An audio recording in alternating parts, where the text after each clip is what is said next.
Ce midi, puisque nous avons décidé d'inviter Madame Rim Kamoun, enseignante, coach en orientation, qui va nous donner quelques conseils en matière effectivement d'orientation, de carrière pour nos lauréats du baccalauréat, leurs familles qui sont là peut-être là en train de réfléchir sur les différents choix qui se posent à eux, mais aussi donner du courage à tous ceux qui sont en train de passer là la session de rattrapage. Bon courage à vous, hein, les gars, ça va marcher, hein, c'est sûr. Bonjour. On parler donc des résultats, puis de l'orientation, parce qu'après la joie des résultats, c'est pas forcément facile de choisir une orientation pour certains, parce que il y a la dure réalité, j'imagine, de la moyenne, des capacités d'accueil, des scores, du fameux guide d'orientation qui est toujours aussi indigeste à lire, il faut le dire, il faut l'avouer. Oui, absolument. Merci Walid pour l'invitation.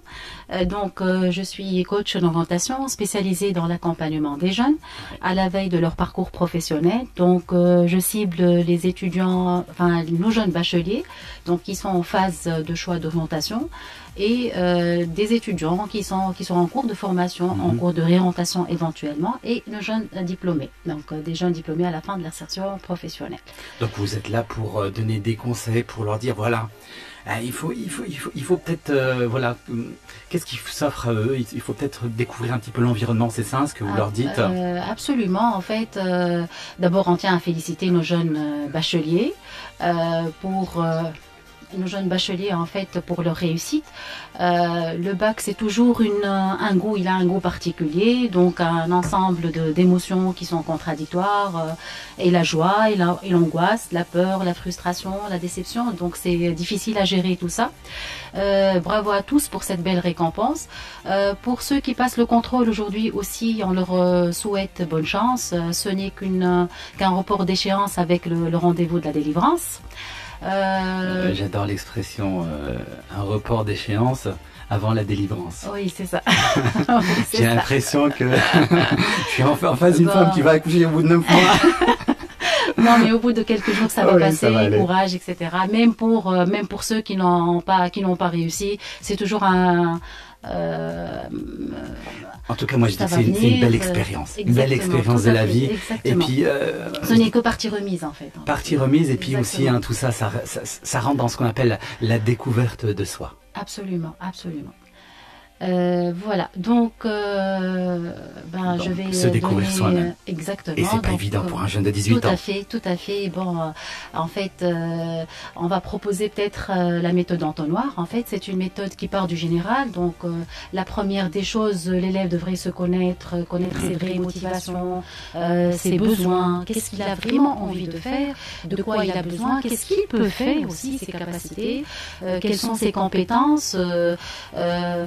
Si possible, pour certains, il y a des élèves qui peuvent se projeter au bout d'une licence, au bout d'une formation, donc ils se voient déjà métier, que ça soit médecin, ingénieur, technicien, enseignant, donc il faut avoir cette capacité, peut-être qu'on n'a pas tous, c'est vrai quand on a 18 ans, mais aussi ayez et osez demander autour de vous, c'est très très important. Il y a aussi aujourd'hui, nos jeunes sont tout le temps connectés, donc autant utiliser les réseaux sociaux à bon escient, que ce soit les forums, les blogs, les avis. Il y a le ministère d'enseignement supérieur qui est très détaillé. Il y a un site aussi lancé par le ministère d'enseignement supérieur qui est orientini.tn, qui est très fourni, très intéressant. Il y a aussi un site qui s'appelle Mon Post Bac Tunisie, avec même des tests de personnalité dedans, avec les fiches métiers, avec, on va dire, un paysage professionnel général pour essayer d'accompagner et d'aider les jeunes par rapport à leur parcours.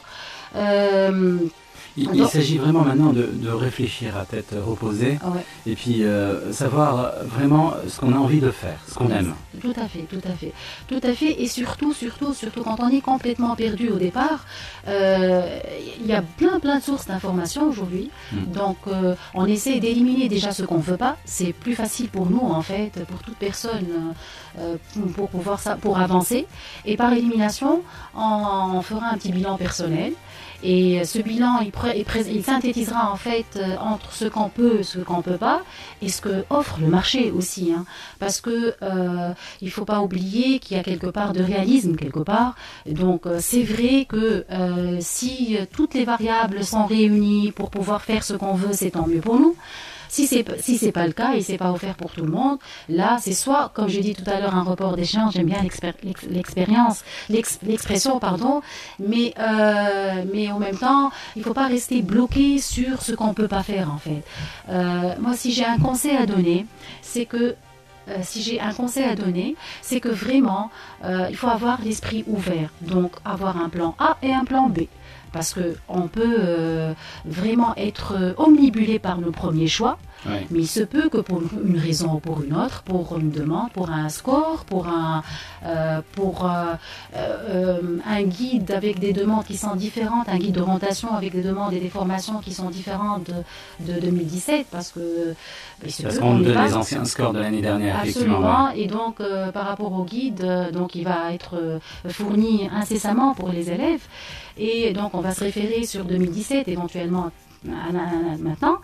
Mais bon, là, il faudrait, quand on est fermé sur quelque chose, on risque de s'auto-limiter et de ne pas pouvoir ce qu'on peut faire éventuellement au cas où. Donc réfléchir sur, comme vous l'avez dit, un plan A, plan B, voire même un plan C. Hein. Absolument. D'accord. Absolument. Et puis se dire que voilà, pourquoi pas.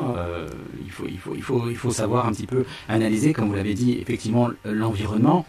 Et souvent, pour ceux qui sont un peu gestionnaires, qui s'y connaissent un petit peu, c'est un petit peu, comme on pourrait dire, une sorte d'analyse déjà de soi, donc des forces, des faiblesses de soi, puis regarder un peu l'environnement, ce qu'il offre, comme vous l'avez dit, en termes d'opportunités, le marché d'emploi, l'offre des entreprises, qu'est-ce qui va marcher dans 5, 6, 7 ans. Oui, absolument. C'est peut-être ça, sur quoi les élèves, les futurs étudiants doivent réfléchir. Et puis, comme vous l'avez ici bien dit, il ne faut pas hésiter, demander conseil. Oui. Il y a aussi un autre élément qui est très important à mon sens. Il faut croire en ses capacités personnelles, dépasser ses croyances erronées, dépasser les croyances limitantes. C'est ce que j'appellerais moi le catalogue des idées reçues.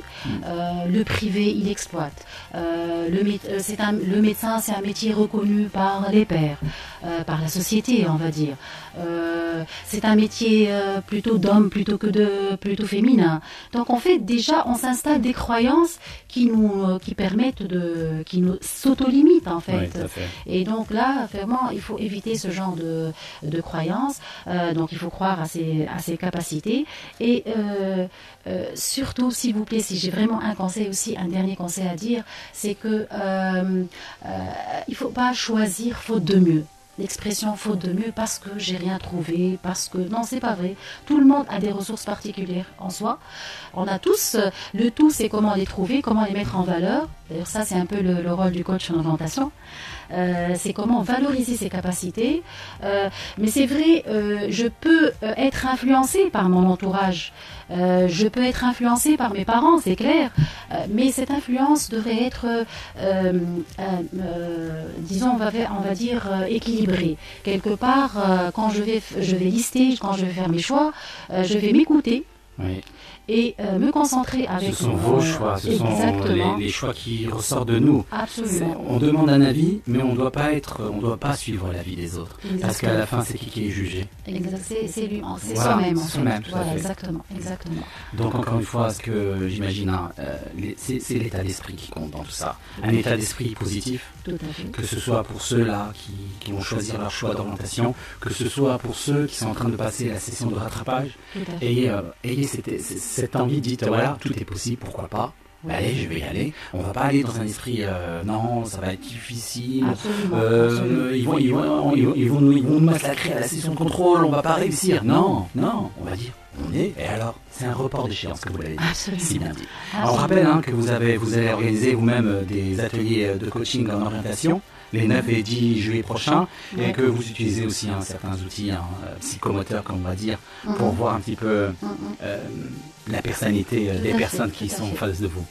En fait, justement, j'organise des ateliers en coaching d'orientation, donc les 9 et 10 juillet prochains. C'est des ateliers de 2 jours, en fait, on va dire 4 heures par jour. Dans la première matinée, donc, je vais me baser sur des briefings individuels par rapport à un test de personnalité.